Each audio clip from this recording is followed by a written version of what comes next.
LSU thought they had a defensive line coach, and then they said they didn't have a defensive line coach. Where are we at in that process?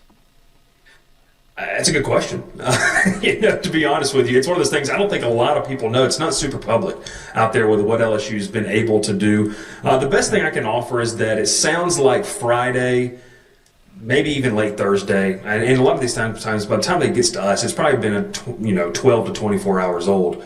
They've reopened kind of their interview process and recast out the net. Now, is that a bad thing? I don't think so. I thought Elijah Robinson would have been a nice hire.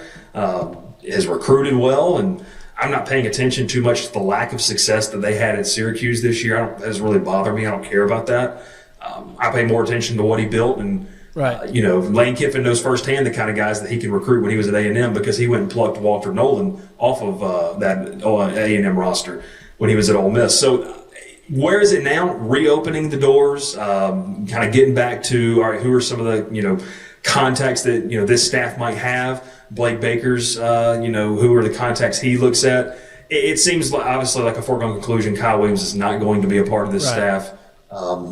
Truth be told, I don't think he really loved where the college game is going, and just kind of wants to take a step back. Probably the best way to put it. Just he answered the call, answered the bell when it was rung. That they needed someone, and I think he did a pretty good job.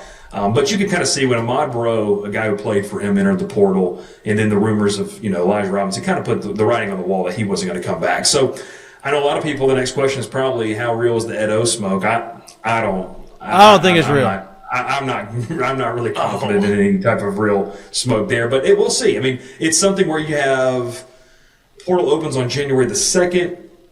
What could they do? I mean, LSU is unique in the fact, guys, they have an edges coach and interior defensive line coach. Could Kevin Peoples coach all of it? That was a conversation we had back when Bo Davis left to go to New Orleans. So it'll be interesting to see what happens. You have more of a time frame to where maybe Kevin Peoples wants to take on that role. I don't know. And then you have an analyst that could work specifically with the edges. You have an outside linebackers and edges coach. We'll see what happens, but nothing concrete as of any names, I guess, you could put on a hot board right now.